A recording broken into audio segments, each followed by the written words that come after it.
atau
di tengah-tengah kita.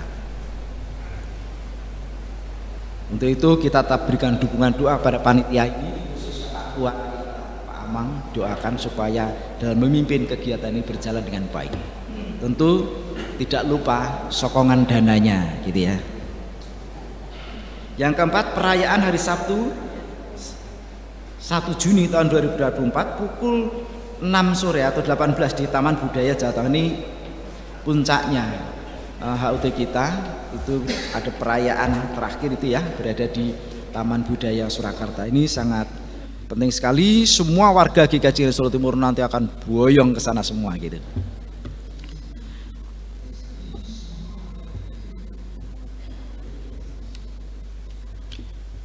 Jemaat yang dikasihi Tuhan, yang akan mengantarkan khotbah pada hari ini, pagi hari ini, Ibu Yafet Ambar Kristina, kemudian organis tim musik variatif, pemandu pujian Ibu Christine dan Saudari Ica, kemudian lektor 1 Saudari Mita, lektor 2 Saudari Anggita, petugas LCD dari Komisi Multimedia.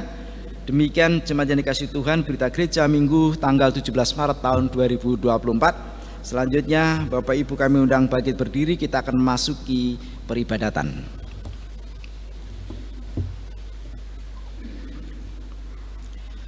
Saudara-saudara yang kekasih, Yesus Kristus adalah imam besar sejati.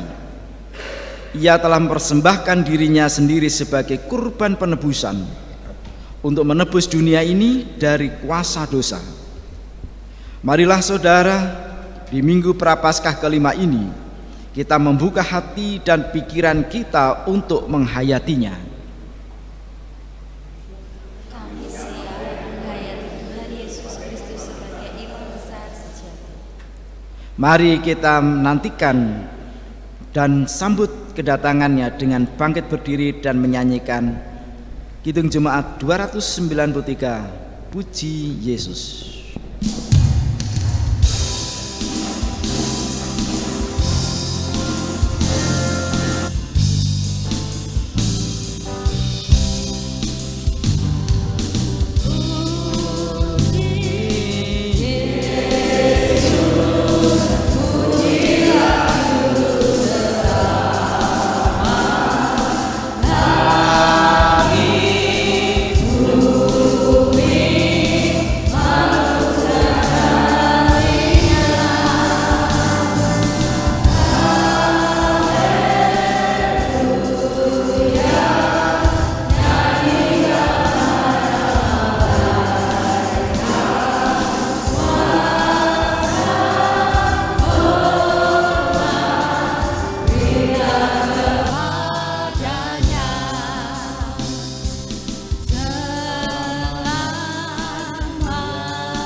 Kerajaan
Ibadah Minggu Prapaskah kelima ini berlangsung di dalam nama Bapa, Anak, dan Roh Kudus. Amin.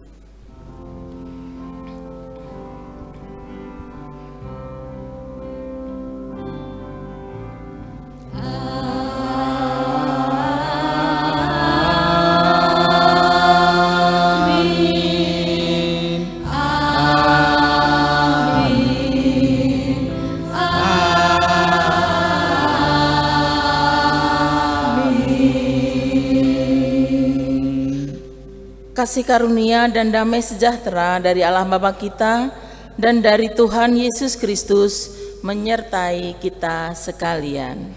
Menyertai saudara juga. Kami persilahkan duduk. Jemaat yang dikasihi Tuhan, tema pelayanan tahun 2024 membangun pertumbuhan gereja dalam mewujudkan pembaruan dan pemulihan keutuhan ciptaan.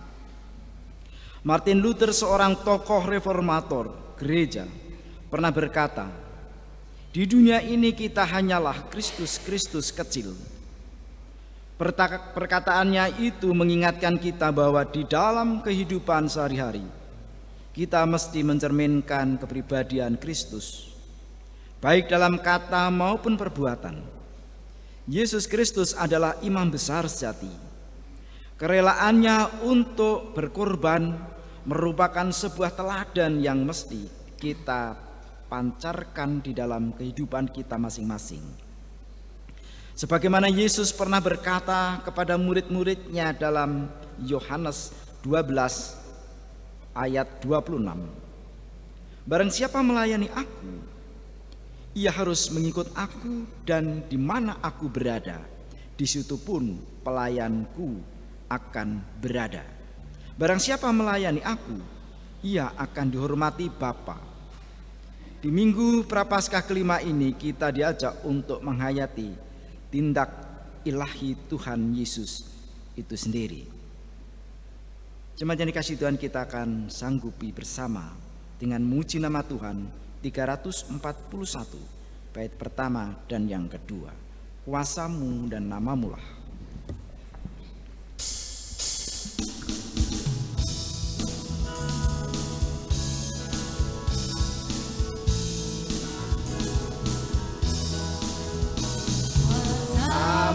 Dan namamu-lah hendak kami sebar, dan karena itu yang Tuhan kami tekan gentar, bagaikan padi segenggam mestilah mati dipendam, supaya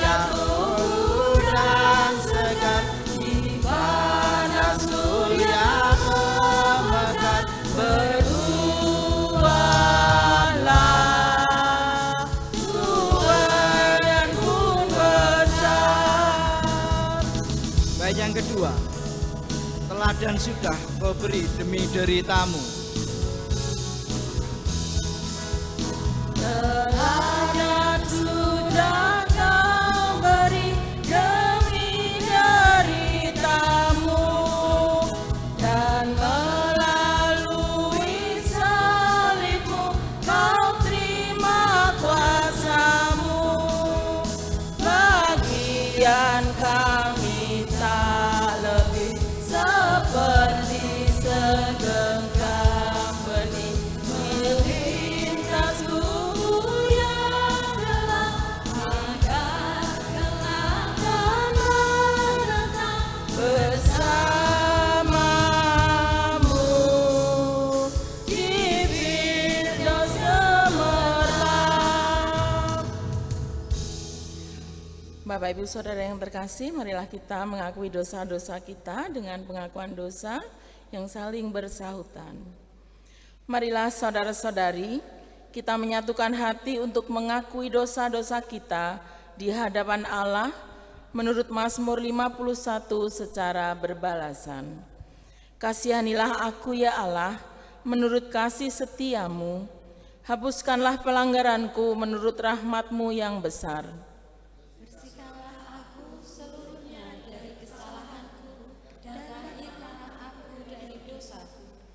Sebab aku sendiri sadar akan pelanggaranku, aku senantiasa bergumul dengan dosaku. Terhadap engkau sajalah aku telah berdosa dan melakukan apa yang kau anggap jahat, supaya ternyata engkau adil dalam putusanmu, bersih dalam penghukumanmu. Sesungguhnya, dalam kesalahan aku diperanakkan, dalam dosa aku dikandung ibuku.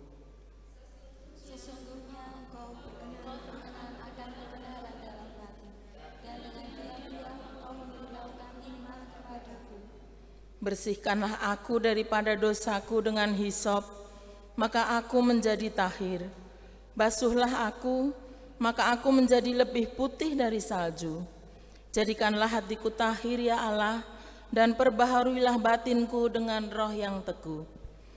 Ya Tuhan, kasihanilah kami yang berdosa ini, di dalam nama Tuhan Yesus Kristus kami berdoa. Amin. Kita pujikan NKB 12, baitnya yang pertama dan yang kedua.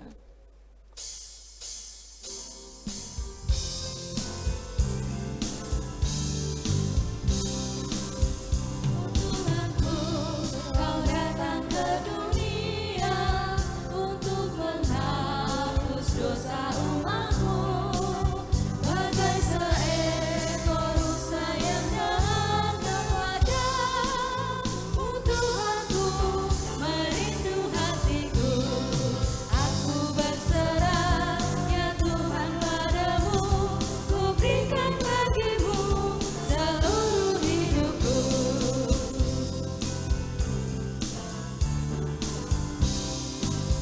Ku bersedih karena tekanan dosa dan jiwaku terkungkung dalam gelap. Ini berikan damai dan sentosa, lahirkan diriku dan dosa mulanya. Aku berserah, ya Tuhan, padamu. Ku berikan bagimu seluruh hidupku. Bapak Ibu Saudara, kami undang untuk bangkit berdiri. Kita akan menerima berita anugerah dari Tuhan. Berita anugerah terambil dari 2 Petrus pertama ayatnya yang ketiga hingga keempat yang demikian. Karena kuasa ilahinya telah menganugerahkan kepada kita segala sesuatu yang berguna untuk hidup yang saleh oleh pengenalan kita akan Dia, yang telah memanggil kita oleh kuasanya yang mulia dan ajaib. Dengan jalan itu, Ia telah menganugerahkan kepada kita janji-janji yang berharga dan yang sangat besar, supaya olehnya kamu mengambil bagian dalam kodrat ilahi dan luput dari hawa nafsu di dunia yang membinasakan dunia. Demikianlah berita anugerah dari Allah. Di dalam Kristus dosamu telah diampuni. Salam damai bagimu. Kita akan saling berjabat tangan dan mengucap salam damai.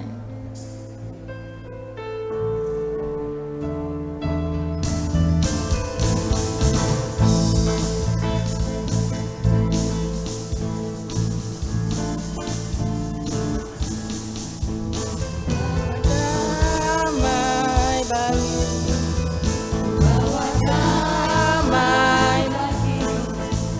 Bawa damai bagimu, ku bawa damai bagimu, ku bawa damai, damai, damai bagimu. Bawa damai bagimu, Ku bawa damai bagimu, ku bawa damai bagimu, ku bawa damai, damai, damai bagimu. PKJ 200, ku diubahnya kita akan pujikan 2 kali.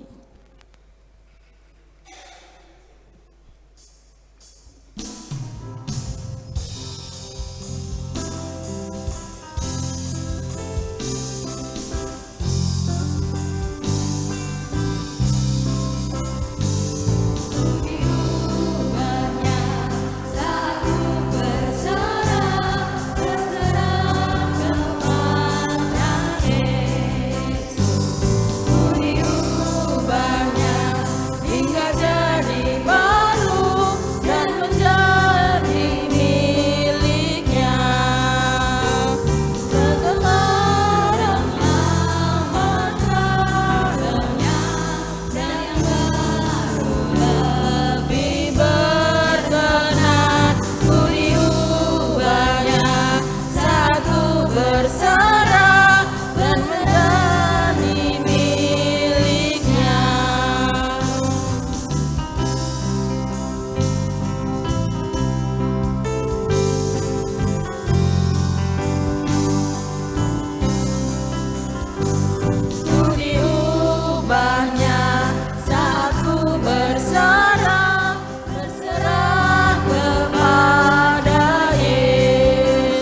dipersilahkan untuk duduk kembali. Bapak, Ibu, dan Saudara, sebelum kita menerima firman Tuhan, marilah kita menghadap Tuhan di dalam doa. Tuhan Allah Bapa kami yang bertahta di dalam kerajaan surga yang mulia, sungguh kami mengucap syukur dan terima kasih ya Allahku atas segala pertolongan-Mu hingga pada saat ini kami boleh sampai di tempat ini dalam keadaan selamat. Kami boleh memuliakan nama-Mu di tempat ibadah ini, memuji-muji nama-Mu. Dan sebentar lagi kami akan mendengarkan firman-Mu ya Bapa. Kiranya Engkau pun berkenan untuk membuka hati dan pikiran kami, sehingga firman yang akan kami dengarkan ini bisa kami mengerti dan bisa menjadi panduan di dalam kami menjalani kehidupan ini. Dan hamba-Mu yang Tuhan pilih untuk menyampaikan firman-Mu, kiranya Engkau sendiri akan mengurapi kami dengan Roh-Mu yang kudus, sehingga apa yang terucap dari mulut kami hanyalah kehendak-Mu saja. Ampunilah segala dosa dan kesalahan kami Bapa, di dalam nama Tuhan kami Yesus Kristus, kami sudah berdoa dan mengucap syukur. Amin.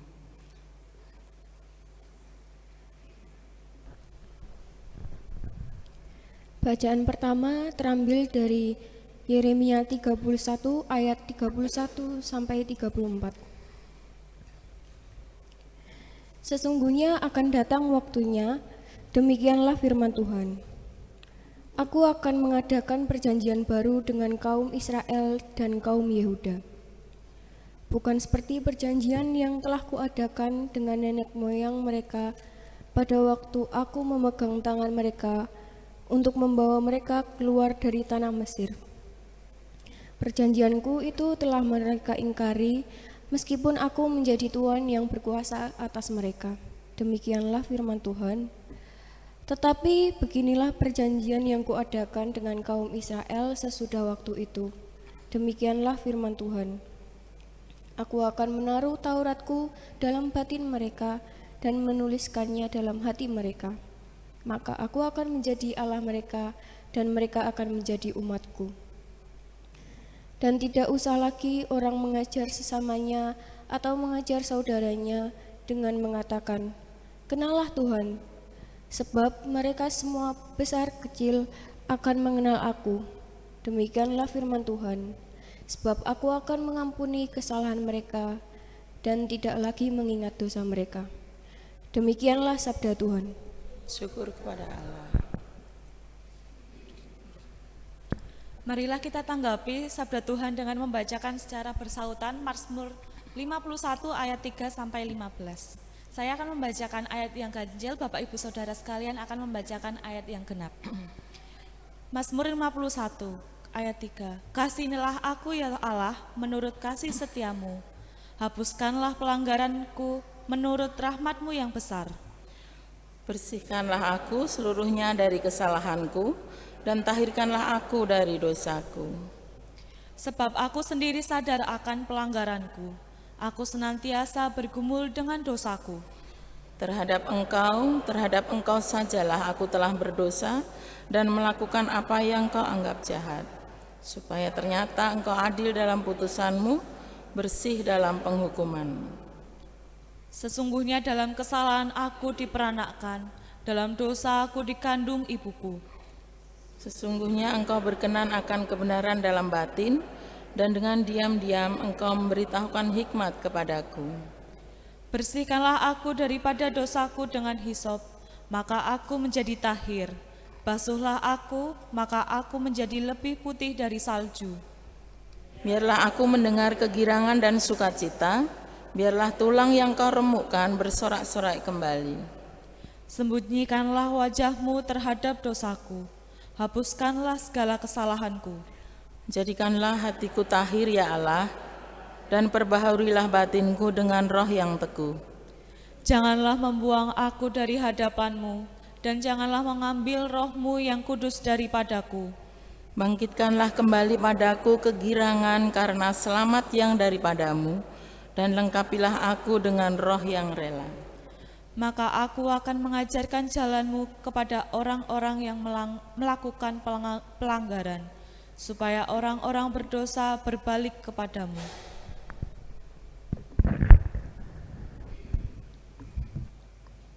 Jemaat dari Ibrani yang 2000 tahun yang lalu, surat Ibrani ini ditujukan kepada orang. Dan saat ini kita akan bersama-sama menyimak Ibrani 5 ayat yang ke-5 sampai dengan yang ke-10.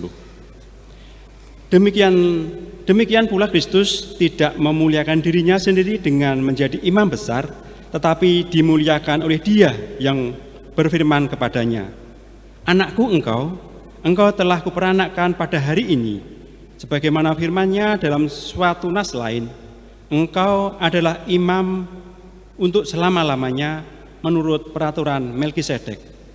Dalam hidupnya sebagai manusia, ia telah mempersembahkan doa dan permohonan dengan ratap tangis dan keluhan kepada Dia yang sanggup menyelamatkannya dari maut. Dan karena kesalehannya ia telah didengarkan. Dan sekalipun ia adalah anak, ia telah belajar menjadi taat dari apa yang telah dideritanya. Dan sesudah ia mencapai kesempurnaannya, ia menjadi pokok keselamatan yang abadi bagi semua orang yang taat kepadanya.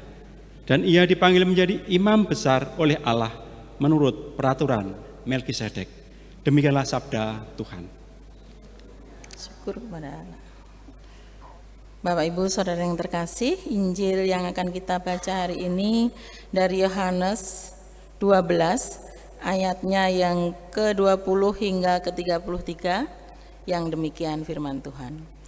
Yesus memberitakan kematiannya. Di antara mereka yang berangkat untuk beribadah pada hari raya itu terdapat beberapa orang Yunani. Orang-orang itu pergi kepada Filipus yang berasal dari Betsaida di Galilea, lalu berkata kepadanya, "Tuan, kami ingin bertemu dengan Yesus." Filipus pergi memberitahukannya kepada Andreas. Andreas dan Filipus menyampaikannya pula kepada Yesus. Tetapi Yesus menjawab mereka, katanya, "Telah tiba saatnya Anak Manusia dimuliakan. Aku berkata kepadamu, sesungguhnya jikalau biji gandum tidak jatuh ke dalam tanah dan mati, ia tetap satu biji saja. Tetapi jika ia mati, ia akan menghasilkan banyak buah. Barang siapa mencintai nyawanya, ia akan kehilangan nyawanya. Tetapi barang siapa tidak mencintai nyawanya di dunia ini, ia akan memeliharanya untuk hidup yang kekal. Barang siapa melayani aku, ia harus mengikut aku, dan di mana aku berada, di situ pun pelayanku akan berada. Barang siapa melayani aku, ia akan dihormati Bapa." Sekarang jiwaku terharu, dan apakah yang akan kukatakan? "Bapa, selamatkanlah aku dari saat ini." Tidak. Sebab untuk itulah aku datang ke dalam saat ini. "Bapa, muliakanlah namamu." Maka terdengarlah suara dari surga, "Aku telah memuliakannya dan aku akan memuliakannya lagi." Orang banyak yang berdiri di situ dan mendengarkannya berkata bahwa itu bunyi guntur. Ada pula yang berkata, "Seorang malaikat telah berbicara dengan dia." Jawab Yesus, "Suara itu telah terdengar bukan oleh karena aku, melainkan oleh karena kamu. Sekarang berlangsung penghakiman atas dunia ini. Sekarang juga penguasa dunia ini akan dilemparkan keluar. Dan apabila aku ditinggikan dari bumi, aku akan menarik semua orang datang kepadaku." Ini dikatakannya untuk menyatakan bagaimana caranya ia akan mati. Demikianlah Injil Yesus Kristus. Yang berbahagia ialah mereka yang mendengarkan firman Allah dan yang memeliharanya. Hosiana.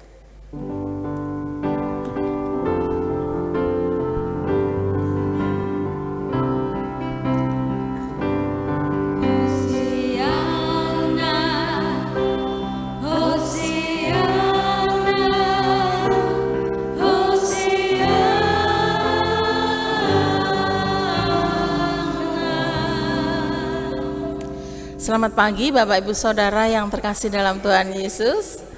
Shalom alaihim. Masih tetap semangat? Puji Gusti ya. Hari ini kita masuki Minggu Prapaskah yang kelima. Itu artinya beberapa minggu lagi, 2 minggu mungkin, kita akan memperingati Hari Raya Paskah. Seberapa pentingkah, seberapa berartikah hari Paskah buat Bapak, Ibu, dan saudara sekalian? Itu bergantung pada pribadi kita masing-masing di dalam menyambut hari Paskah. Bapak, Ibu, Saudara, tema pada minggu hari ini diberi judul Menata Hidup sebagai Imam-Imam Kecil. Ada seorang yang bernama Martin Luther, dia kebangsaan Jerman. Ia adalah seorang profesor teologi, ia juga seorang komponis, seorang penulis juga, dan ia pun juga salah satu tokoh reformasi, tokoh Kristen Protestan pada abad ke-16, dan dia menolak praktik-praktik atau ajaran-ajaran gereja Katolik pada masa itu. Bapak, Ibu, Saudara, di dalam salah satu bukunya yang berjudul Luther Works, di sana tertulis, "In the good we do, we are just little Christ to each other." Apa artinya? Yaitu di dalam pekerjaan baik yang kita lakukan, kita itu hanyalah Kristus kecil bagi sesama kita. Artinya, apa yang kita lakukan itu bercermin pada kepribadian Kristus. Kepribadian Kristus yang mana yang menjadi cermin kita? Semuanya. Yang termulia adalah kepribadian Kristus rela berkorban, rela mati di kayu salib sekalipun ia bisa mencari orang untuk menggantinya, tetapi itu tidak dilakukannya.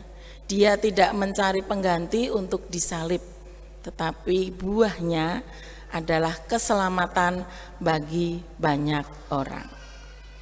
Berbicara dengan berkorban, Bapak, Ibu, Saudara, kita tidak perlu harus disalib menjadi pengikut Kristus, nggih. Tetapi kita bisa melakukan hal-hal yang terkecil di dalam kehidupan kita sehari-hari. Misalnya nih, berkorban. Salah satunya sebagai ibu rumah tangga, ibu-ibu di sini nggih. Dia rela berkorban bangun lebih awal, sementara anggota keluarga yang lain masih pulas-pulasnya tidur. Seorang ibu ini rela bangun lebih awal untuk mempersiapkan sesuatu. Sarapan pagi bagi keluarganya. Dia harus sibuk di dapur pagi-pagi hanya untuk mempersiapkan sarapan pagi. Bukan hanya itu, ia harus bersih-bersih rumah, ia harus cuci pakaian, cuci piring dan sebagainya.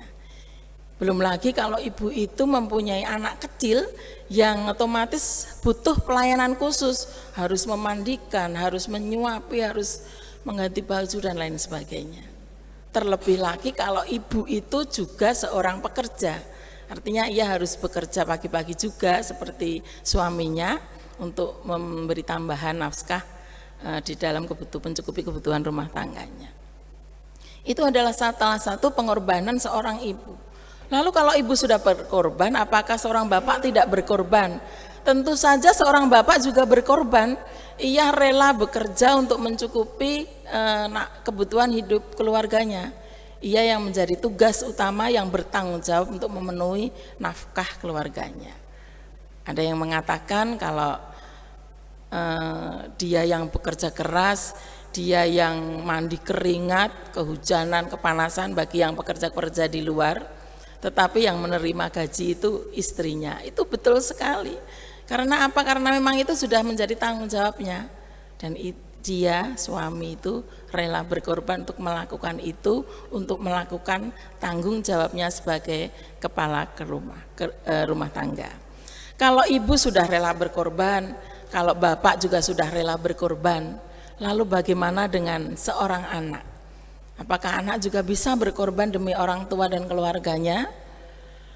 Pada saat saya masih remaja, masih pemuda, itu belum merasakan apa yang harus saya lakukan untuk keluarga saya, untuk bapak, untuk ibu belum. Tetapi ketika saya sudah menjadi ibu, artinya bapak saya, ibu saya kan juga sudah usia lanjut nih. Jadi beliau pada saat itu kan orang tua, lalu sakit. Nah, saat itulah saya merasa bahwa saya ini dibutuhkan. Artinya saya harus mengambil sikap untuk mengorbankan diri saya untuk merawat orang tua saya yang lagi sakit. Jadi saya harus tidak bekerja pada waktu itu dan saya harus benar-benar merawat orang tua karena memang kakak-kakak atau saudara saya memang tidak bisa. Dan bagaimana kalau tidak bisa? Ya sudah, saya berhenti bekerja, artinya saya memfokuskan untuk merawat orang tua saya. Dan itu salah satu pengorbanan yang menurut saya lakukan di dalam hidup saya. Lalu saya meninggalkan kesenangan saya itu kan suka piknik ya. Jadi pada waktu saya tidak piknik karena piknik itu kan dari pagi sampai malam baru pulang. Lah gimana kalau orang tua saya tinggal dari pagi sampai malam, kasihan. Nah, itu salah satu bentuk pengorbanan, mungkin dari Bapak Ibu juga sama ya. Ada bentuk pengorbanan yang lain yang bisa kita lakukan. Terlebih lagi kita adalah hamba-hamba Kristus, pengikut-pengikut Kristus, pelayan-pelayan Kristus, di mana kita harus rela berkorban untuk diri kita, waktu kita untuk pelayanan. Pada saat ini Bapak Ibu Saudara, gereja kita mempersiapkan hari ulang tahun gereja yang ke-50. Itu artinya seluruh panitia HUT bekerja keras. Dan saya kagum sekali dengan panitia karena setiap hari mereka bertemu di gereja untuk mengurus ini, kepanitiaan ini, untuk usaha dananya dan penyelenggaraan dan kegiatan dan lain sebagainya. Kita terus dukung dalam doa supaya pelaksanaan HUT ini semuanya berjalan lancar, usaha dana juga berjalan lancar, perayaan dan kegiatan-kegiatannya berjalan lancar. Amin Bapak Ibu? Amin. Siap mendukung? Jangan lupa list dana, oke? Ya. Bapak Ibu dan Saudara yang terkasih, hari ini ayat leksionari juga terambil dari Yeremia 31, tadi sudah dibacakan ayat 31 hingga 34. Yeremia adalah seorang imam yang dipanggil Allah untuk menjadi nabi bagi bangsa Israel, karena pada waktu itu bangsa Israel itu mengingkari janjinya dengan Allah. Ia menyembah berhala, mereka juga berbuat tidak adil. Maka dengan tegas Nabi Yeremia mengatakan kalau bangsa Israel itu terus berbuat seperti itu, maka nanti Allah akan bertindak adil juga. Dan pada saat itulah ketika keadilan Allah diberlakukan, maka mereka akan merasakan kesengsaraan, dan ketika ia merasa sengsara, dia baru datang kembali kepada Tuhan, dan pada saat itulah Tuhan akan memberikan perjanjian baru kepada mereka dan memberikan Taurat di dalam batin mereka, sehingga mereka akan selalu ingat akan aturan-aturan Allah, akan perjanjian dengan Allah. Bapak Ibu Saudara yang terkasih, di dalam Mazmur 51 ayat 3 hingga ke-15 tadi juga sudah dibacakan bahwa di dalam Mazmur 51 tersebut ada perjanjian, ada ungkapan perasaan dari Raja Daud tentang pertobatannya. Jadi Raja Daud pun yang sudah dipilih Allah menjadi raja hebat, ternyata juga punya kesalahan. Pada waktu itu adalah perzinahannya dengan Betseba, istri dari panglima perangnya Uria. Dia mengingini istri panglima itu, dan dia pun juga berpikiran licik. Dia membunuh panglima itu dengan memberikan posisi di depan saat perang, sehingga ketika Uria terbunuh, istrinya bisa diambil. Perbuatan Daud ini menimbulkan murka Allah, sehingga Tuhan memanggil Nabi Nathan untuk menegur Daud. Kedatangan Nabi Nathan itu membuat Daud ini merasakan sekali dosanya. Dia menyadari akan kesalahannya dan dia berjanji untuk bertobat, dan dicurahkan di dalam Mazmur 51 tadi. Lalu di dalam Ibrani 5 ayat 5 hingga 10, di sana seorang penulis Ibrani menyatakan tentang Yesus yang adalah satu-satunya imam yang sempurna. Jadi kesempurnaan Yesus itu yang paling utama adalah merelakan dirinya untuk menyelamatkan umat manusia dengan disalib. Bapak Ibu dan Saudara, dengan melihat ketiga ayat ini kita bisa melihat bahwa untuk menjadi imam itu yang pertama harus tegas untuk memberitahu orang lain kalau memang mereka itu berbuat salah, seperti yang dilakukan oleh Nabi Yeremia. Yang kedua harus menyadari akan dosa dan kesalahannya seperti Raja Daud. Dia menyadari akan kesalahannya, mengakui di hadapan Allah dengan kerendahan hati dan mau bertobat. Itu yang kedua. Yang ketiga, kita akan selalu mencontoh Tuhan Yesus yang adalah imam yang sempurna. Injil Yohanes 12 ayat 20 hingga 33, Lembaga Alkitab Indonesia memberikan judul Yesus memberitakan kematiannya. Jadi kalau kita melihat ayat-ayat sebelumnya, itu di sana diceritakan bahwa Yesus itu sedang dielu-elukan oleh banyak orang. Yesus sedang dipuja-puja oleh banyak orang karena sudah bisa membangkitkan Lazarus. Dari kebangkitan Lazarus itu banyak orang berbondong-bondong untuk menemui Yesus. Tetapi juga di ayat 9 hingga 11 di sana dikatakan bahwa imam-imam kepala itu pun merasa dirugikan karena Yesus sudah membangkitkan Lazarus. Kenapa?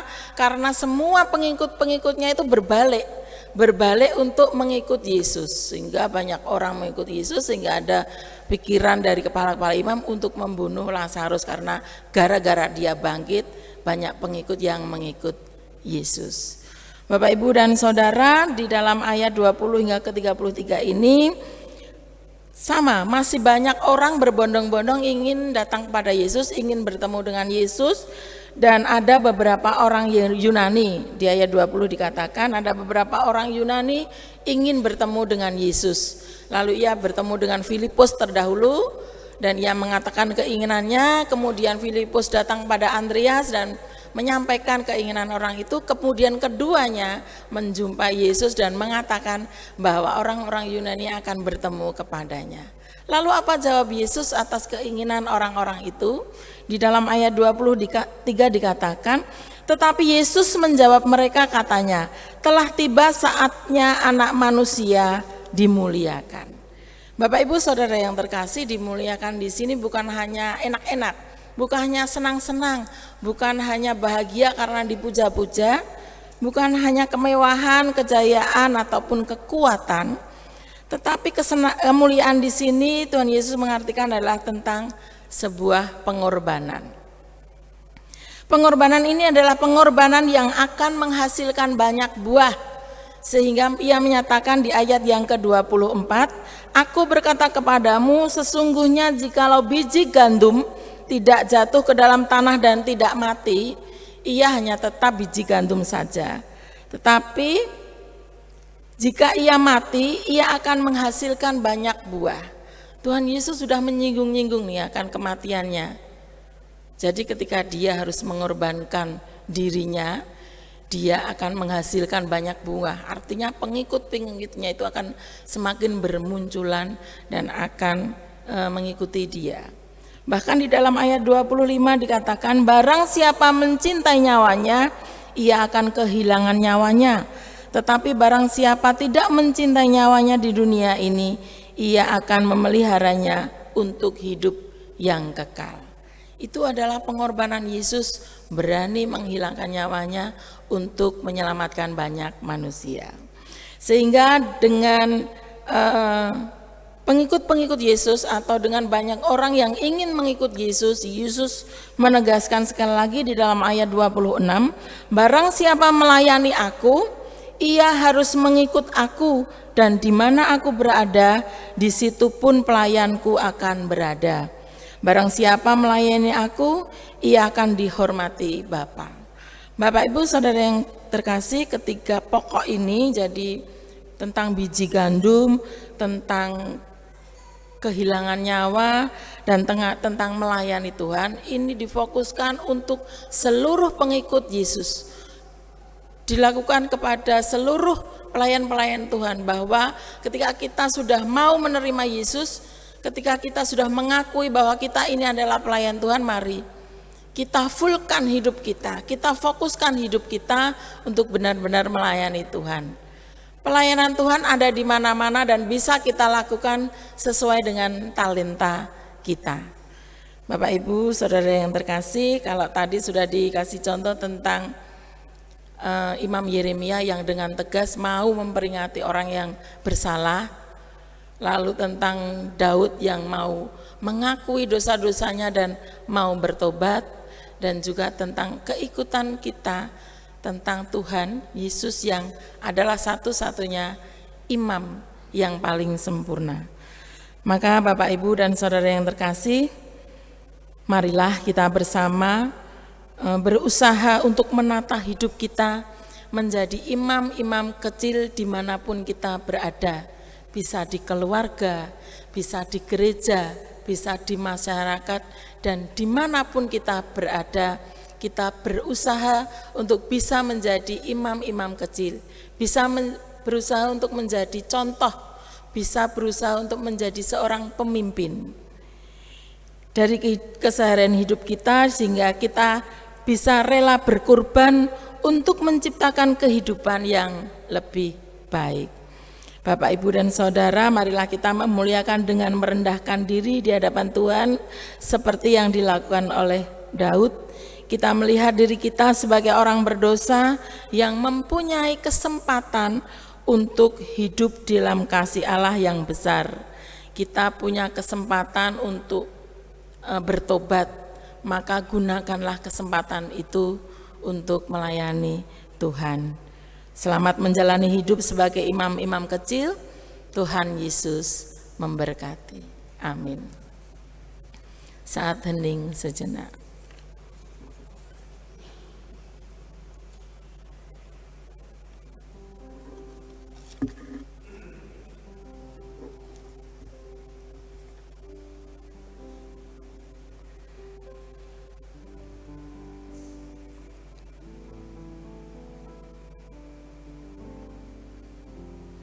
Bapak, Ibu, Saudara, kami undang untuk bangkit berdiri.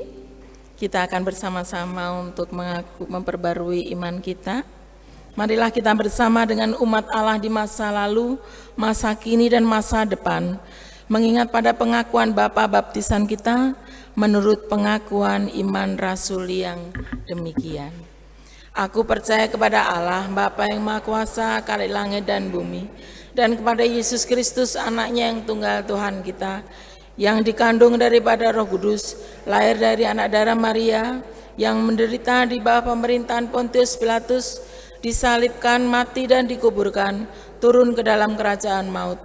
Pada hari yang ketiga bangkit pula dari antara orang mati, naik ke surga, duduk di sebelah kanan Allah Bapa yang Maha Kuasa, dan akan datang dari sana untuk menghakimi orang yang hidup dan yang mati.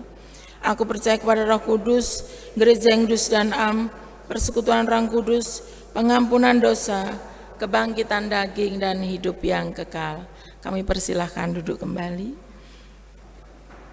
Mari kita bersama-sama berdoa, menaikkan doa-doa syafaat kita.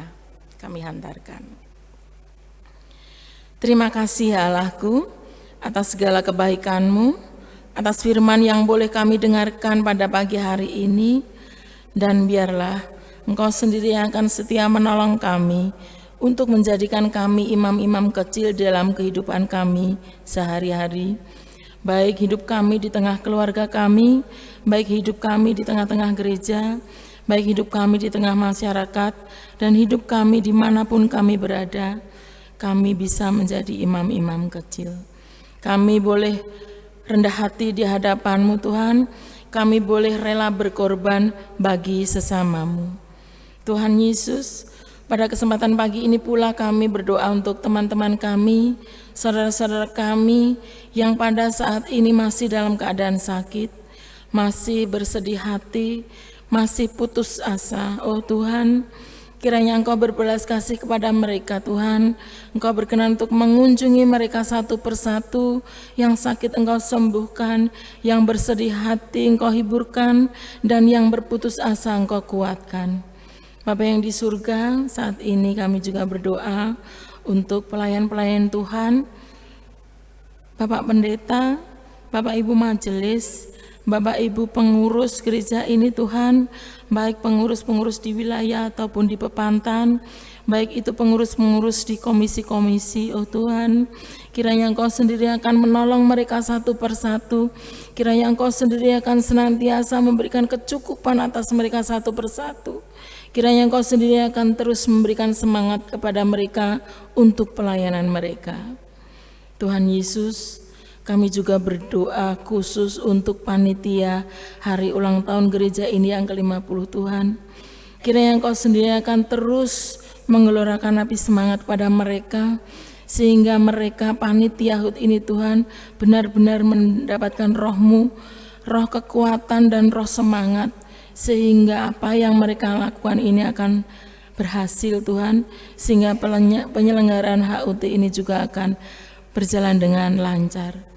Semua yang dibutuhkan Tuhan, kiranya Engkau sendiri akan memenuhinya. Bapa yang di surga, kami juga berdoa untuk gereja kami ini Tuhan, seluruh jemaat gereja-Mu ini, GKJ Ngadian Solo Timur, seluruhnya di Witara, di Graha maupun di Losari, kiranya Tuhan akan senantiasa menolong mereka, akan menolong setiap pergumulan mereka, dan akan mendengarkan doa-doa mereka. Tuhan, biarlah kami boleh bersama-sama bersatu Tuhan, untuk terus berpelayanan di gereja kami, untuk terus bersemangat bergereja Tuhan. Kiranya Engkau sendiri akan terus menggalang persatuan dan kesatuan seluruh jemaat gereja-Mu ini. Bapa yang di surga, saat ini kami juga berdoa untuk bangsa dan negara kami. Kiranya Engkau sendiri yang berkenan untuk menolong bangsa dan negara kami. Kiranya Tuhan akan berkenan untuk menolong para pemerintahan kami, segala kebijakannya Tuhan, dari pemerintahan atas sampai ke bawah Tuhan, semuanya biarlah berjalan untuk kenyamanan rakyat, biarlah semuanya berjalan untuk kemakmuran seluruh rakyat. Kiranya Tuhan akan senantiasa menjaga keamanan dan negara kami ini Tuhan, dan berkatilah kami juga seluruh rakyat Indonesia ini Tuhan, untuk terus menjaga lingkungan kami. Terima kasih Allahku, terima kasih semua doa yang sudah kami haturkan ini Tuhan. Banyak sekali kesalahan-kesalahan dan yang terselip di dalam tata cara kami berdoa dan memohon kepadamu. Kiranya Engkau sendiri yang berkenan untuk mengampuninya. Terima kasih karena Tuhan telah selalu mempelajari kami berdoa yang benar. Doa Bapa kami, kiranya Roh Kudus akan menolong kami untuk berdoa. Bapa kami yang ada di surga, dikuduskanlah namamu, datanglah kerajaanmu, jadilah kehendak-Mu di bumi seperti di surga. Berikanlah kami pada hari ini makanan kami yang secukupnya, dan ampunilah kami akan kesalahan kami, seperti kami juga mengampuni orang yang bersalah kepada kami. Dan janganlah membawa kami ke dalam pencobaan, tetapi lepaskanlah kami daripada yang jahat. Karena Engkaulah yang punya kerajaan dan kuasa dan kemuliaan sampai selama-lamanya. Amin. Jemaat yang terkasih di dalam Tuhan Yesus Kristus, marilah kita mengucapkan syukur atas kemurahan Allah melalui persembahan yang kita kumpulkan. Bersama kita mengingat sabda Tuhan dalam Maliaki 3 ayat yang ke-10. Bawalah seluruh persembahan persepuluhan itu ke dalam rumah perbendaharaan, supaya ada persediaan makanan di rumahku, dan ujilah aku, firman Tuhan semesta alam. Apakah aku tidak membukakan pintu tingkap-tingkap langit dan mencurahkan berkat kepadamu sampai berkelimpahan? Mari kita bawa persembahan kita kepada Tuhan dengan bersama menyanyikan pujian dari PKJ 147, bait yang pertama dan yang ketiga. Di sini aku bawa.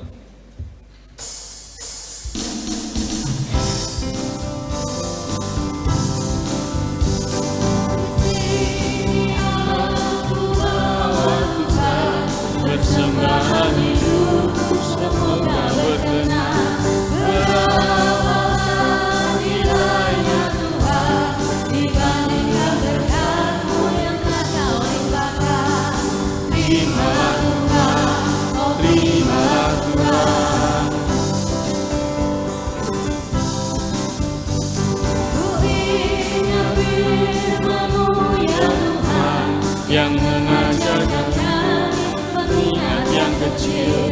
Berkati semuanya Tuhan, supaya persembahan tetap mengalir terus. Terima Tuhan, oh terima Tuhan. Marilah bersama kita bawa persembahan kita di dalam doa. Allah Bapa yang Maha Kuasa, yang senantiasa kami sembah di dalam nama Tuhan kami Yesus Kristus. Kembali kami datang ke hadirat-Mu ya Tuhan, dengan hati yang penuh syukur, karena sungguh kasih-Mu yang tiada berkesudahan di dalam kehidupan kami. Karena sungguh kami merasakan bahwa Engkau hadir di tengah-tengah kami, Engkau menuntun jalannya ibadah pada pagi hari ini.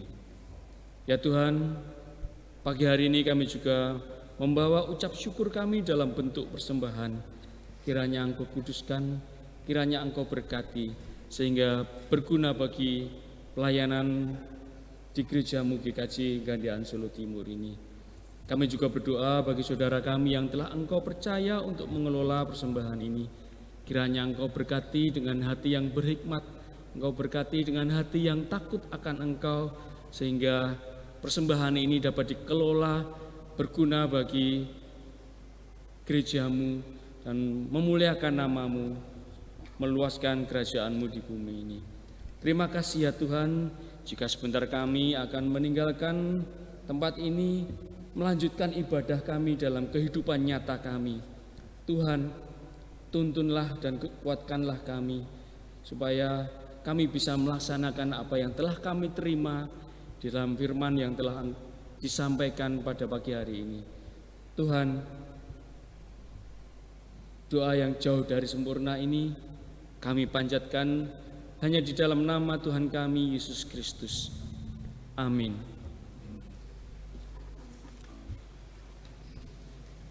Kita akan pujikan nyanyian pengutusan dari PKJ 255, Firman-Mu ku pegang selalu.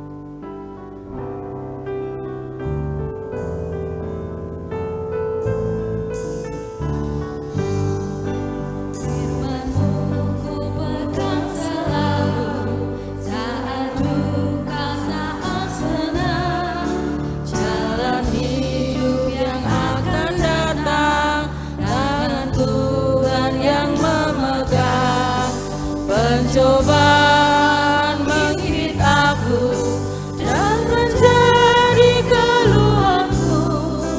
Firman-Mu ku pegang selalu, sayapku dapat berteduh. Firman-Mu Tuhan ku pegang selalu.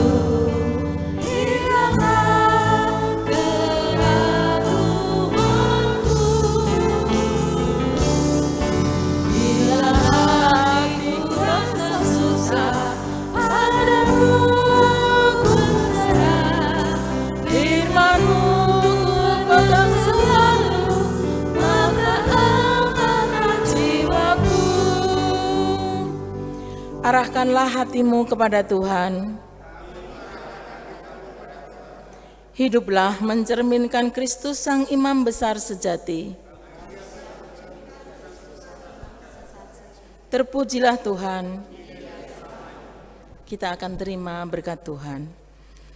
Tuhanlah penjagamu, Tuhanlah naunganmu di sebelah tangan kananmu. Matahari tidak menyakiti engkau pada waktu siang, atau bulan pada waktu malam. Tuhan akan menjaga engkau terhadap segala kecelakaan. Ia akan menjaga nyawamu.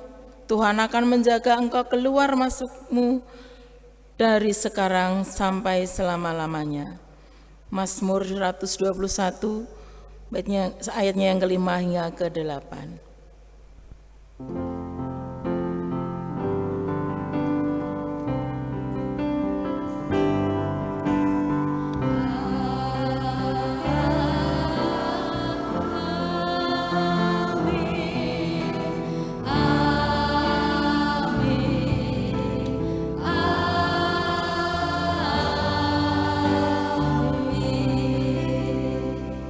Sebagai nyanyian penutup, kita akan pujikan Kidung Jemaat 346, baitnya yang pertama, Tuhan Allah beserta Engkau.